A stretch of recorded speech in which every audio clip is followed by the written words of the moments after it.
Before we get going into the video, my name is Brando. For the new viewers, I'm the founder of Brandlux Media. We are an e-commerce growth agency. We've been able and so fortunate to work with 100 plus partners. And so the reason I started this channel is to document every framework that I know is proven to work and that actually work so that you can get some value from it and, hopefully make your business a success. With no further ado, I hope you enjoy this video. In this video, I'm going to talk about a very important topic that is honestly in my heart, because if we have to be honest, there are multiple aspects that allow businesses to get to multiple 7 and 8 figures. And this one thing I can almost guarantee you, and I know for a fact based on my experience and speaking to hundreds of businesses, is something that typically multiple 6 figures and entry-level 7-figure businesses just don't really think about. Okay, so I'm going to tell you exactly what it is in just a second. But with no further ado, let's get into it. It's going to be a little surprise. I'm not going to disguise this in the intro. I'm just going to let you continue seeing the video because it's easier to explain. Okay, let's get into it.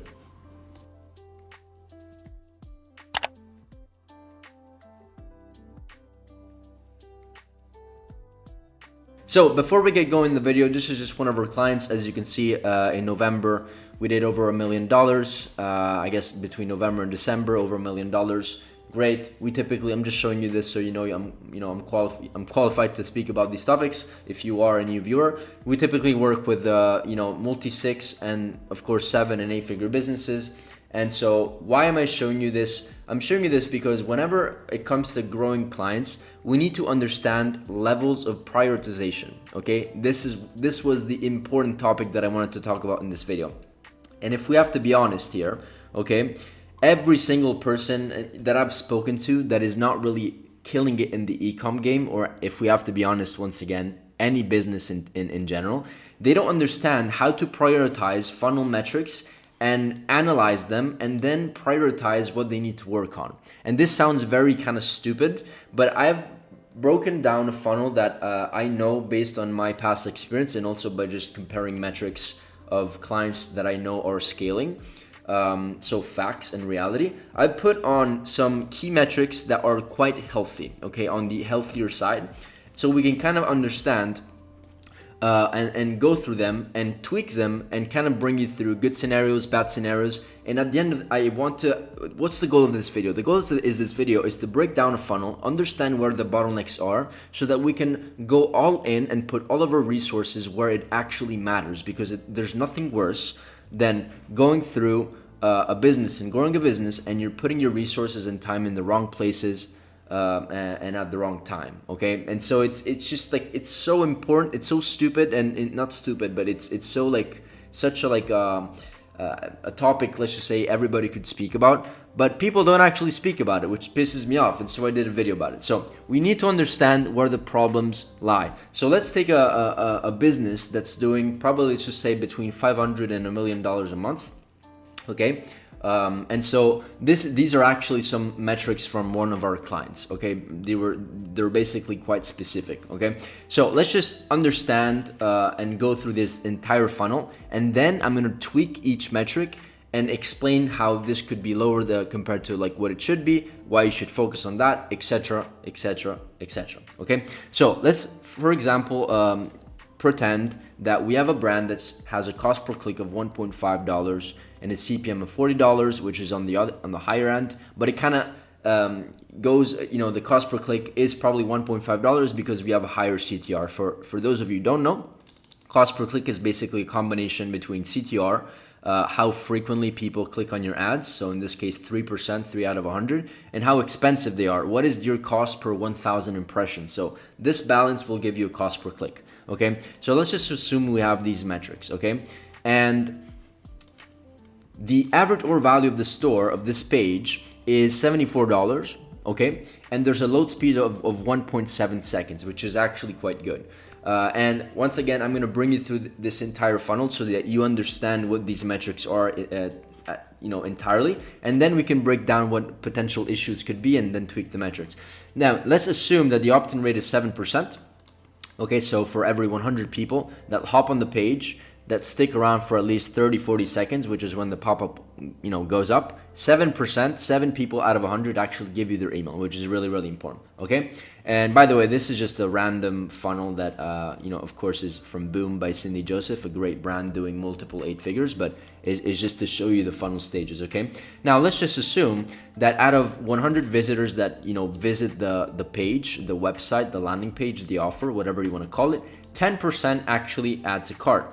And then from these 10%, 50% of those, so let's just say 100 people come into the funnel, 10 of those 100 people, which is 10%, add to cart.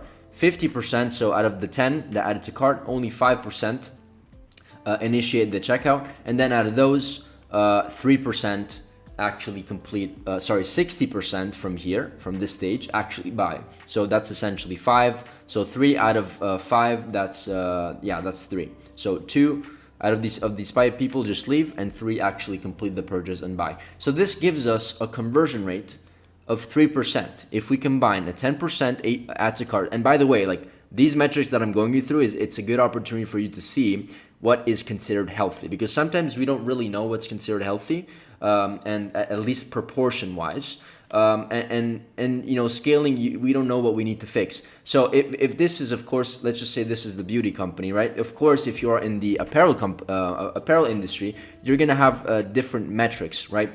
But typically you can always understand proportions. An example of proportion is multiplying the average order value with the conversion rate. Typically a proportion that we have in mind that we know for a fact works when we scale is having it around $200. So in this case, 70, let's just say 70 times 3 is over $200, right? 210, 220 dollars in this case. So very, very healthy.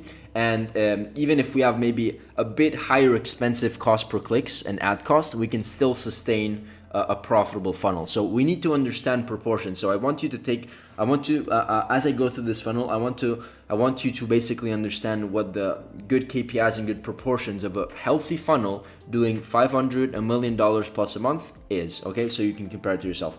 And take rates over here are 15%. These are basically post-purchase upsells. So after they go through checkout, how many people take upsell number 1, how many people take upsell number 2, and how many people take a downsell, right? So in this case, the client is basically 15%.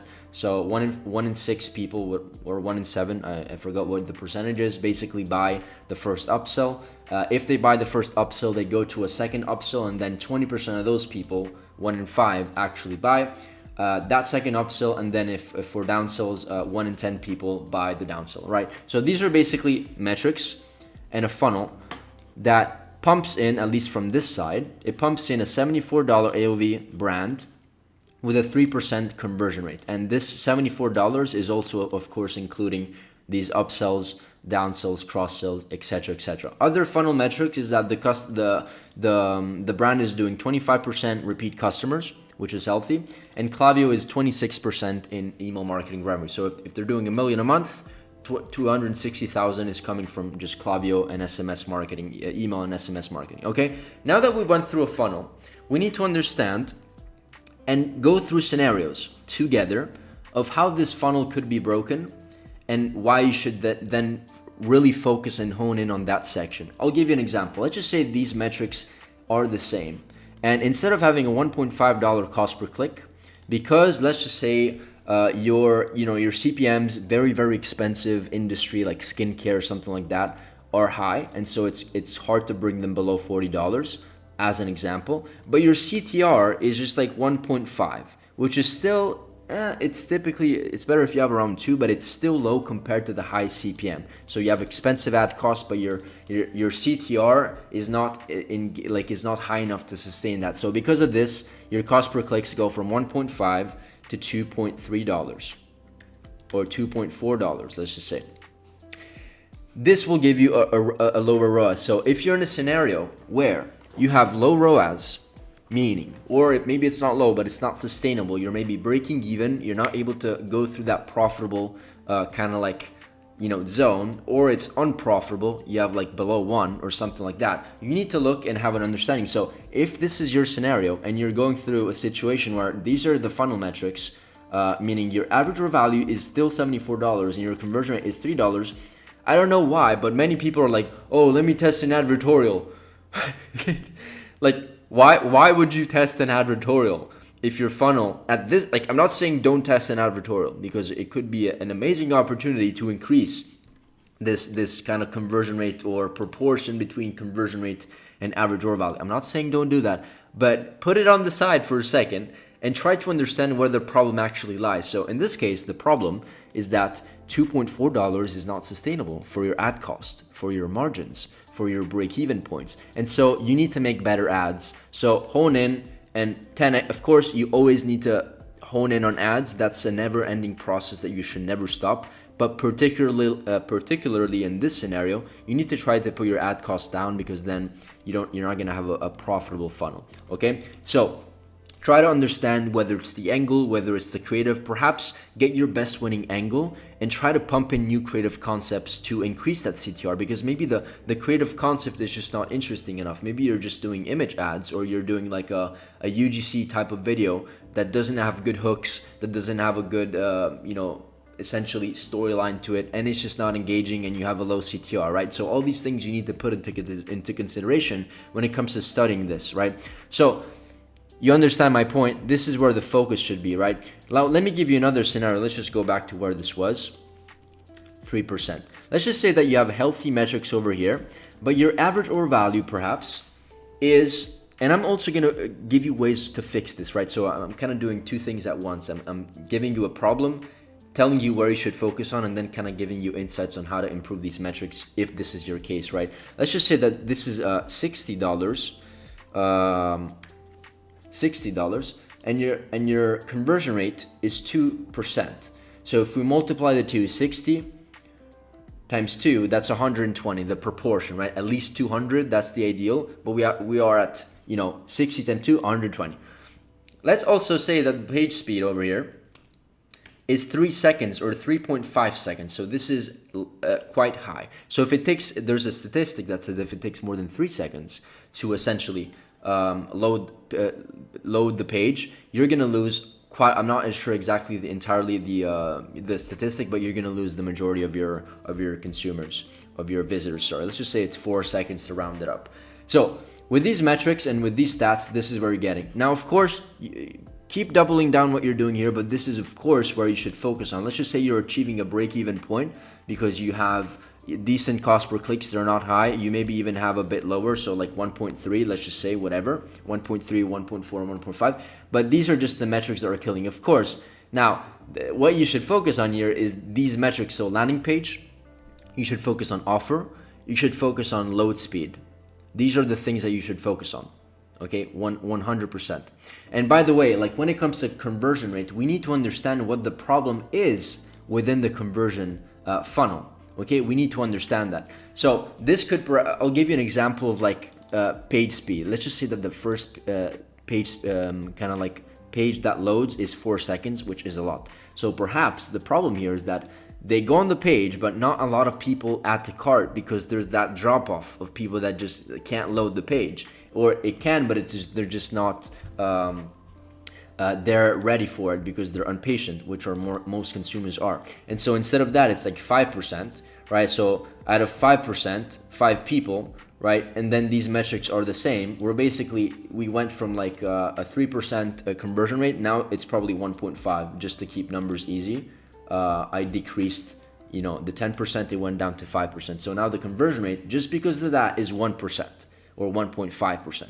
Now, we need to understand what the problems of the funnels are. So in this case, okay, load speed, we did a load speed test. Now we brought it back to 1.7, amazing. This goes back to 10, right? And this goes back to 3. So immediately we dissected what the problem was. And now from $120 proportion, $120 proportion, because it was 2%, we went from $60 to times 3, which is 180. So we're getting closer to the $200 kind of ideal proportion, minimum ideal proportion for scale to happen profitable scale to happen with kind of like these metrics, $1.5 cost per click, right? So these are, make sense? Let me know if this makes sense, or if you have any questions in regard to this.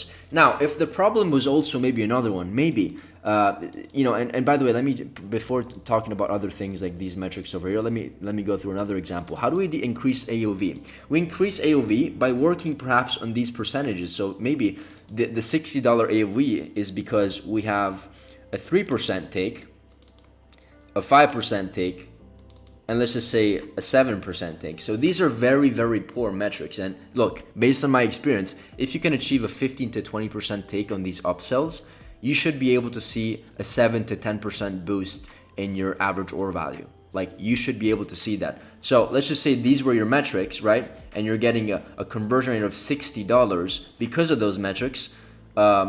Work on these things. This is the first thing that I would work on. Try to make your upsells and your cross sells maybe more coherent or with a better offer. So this is one thing that you can do to go back to where they were.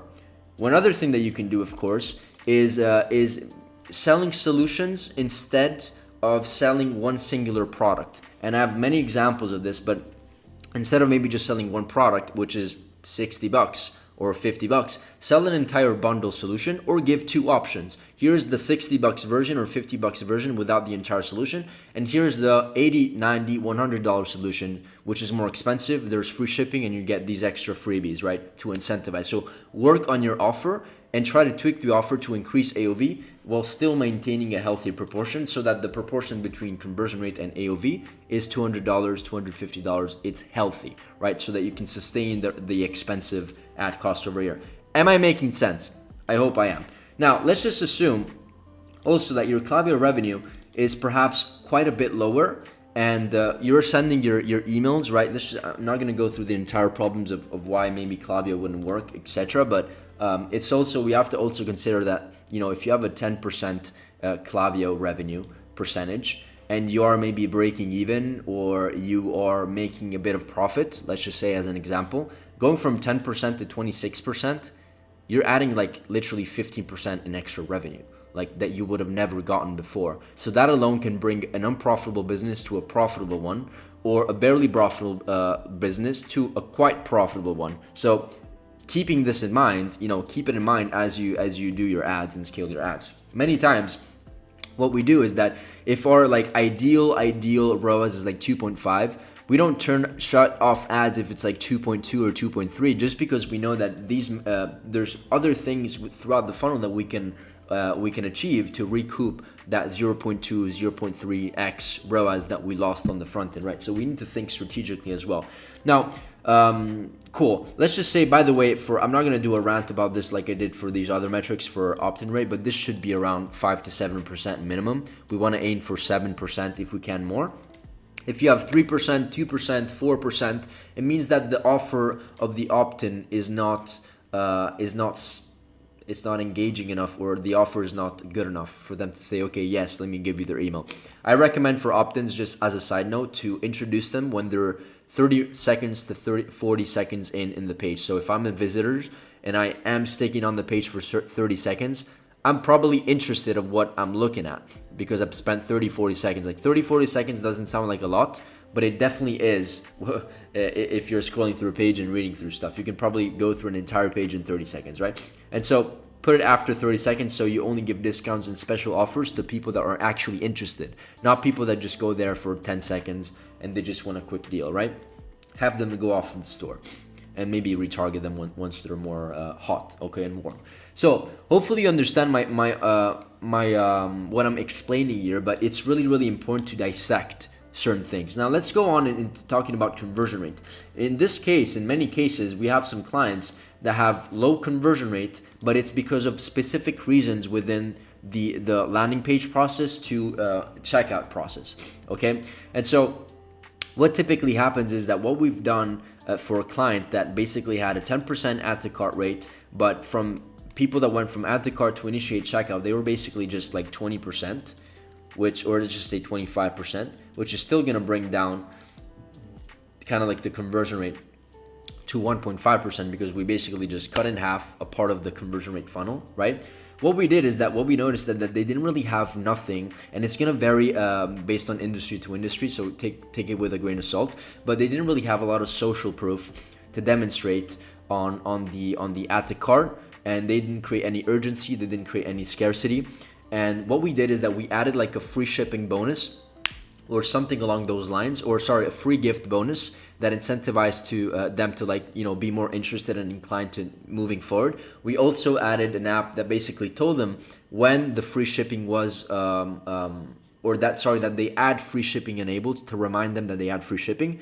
And we also added a bunch of social proof and testimonials within the checkout process and the add to cart phase. And so this alone increased the proportion of people that added to cart and went through initiate checkout. So this is just an example. I'm just put it where it was before. This is just an example of, like, you need to understand that conversion rate is not just like offer. It's like multiple aspects within the funnel, and you need to understand what is not working within the funnel so that you can focus and put your energies on that.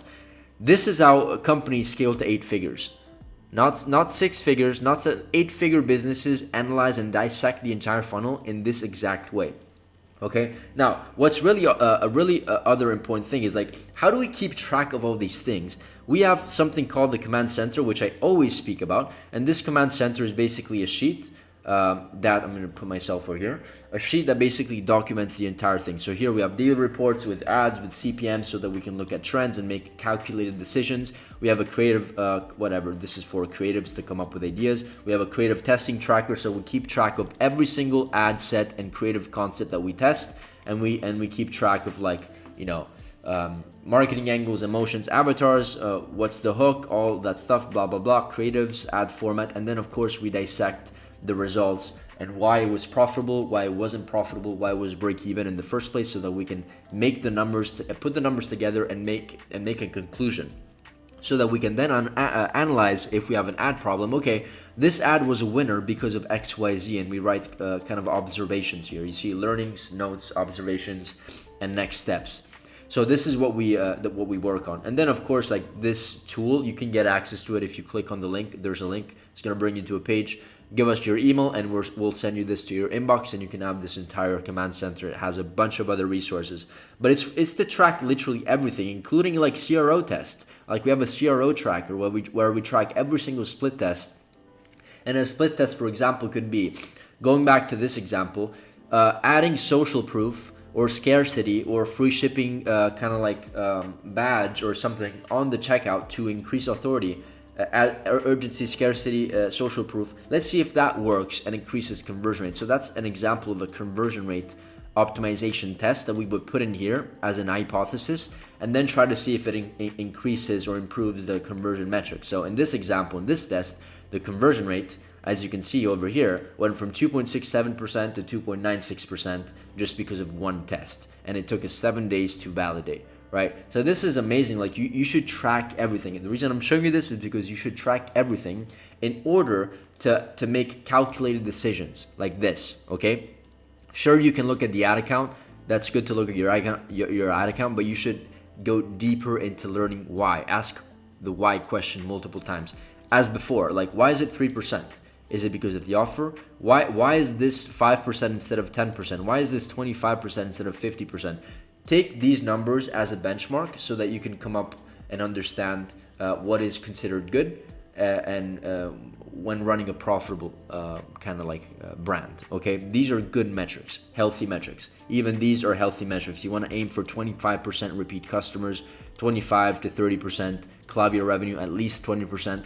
These are good numbers, okay? I hope this video was valuable. I know that it was a bit more different compared to others, but understanding the levels of prioritization is going to be detrimental for you to put your resource time and team's time, most importantly, into the things that actually matter to fix the problems. You have no idea. Like, I receive so many random questions. They're like, is it a good idea to test advertorials now? Like, you need to look at your funnel, study and understand if it is. It's definitely, doing any test is a good idea. It's a great idea, but is it coherent to what your problem is in this current state of mind and not state of mind, it's state of the business, right? If you have a conversion rate problem, focus on the conversion rate problem to solve it, issue, right? Focus there. Don't do random stuff on your ads or just because somebody else did it, right? Make sure to make calculated decision. I'm going to start talking about it. If you we're opening, by the way, slots for our for free audits. So if you want a brand doing multiple 6, 7 figures, 8 figures, book in a call. We're doing a free audit. It's probably going to be with me because when we do open free slots, I typically like to hop on and do the audit myself. And if you're interested, hop in a call and then we can see if we can do something together, if we of course have availability for partnerships, okay?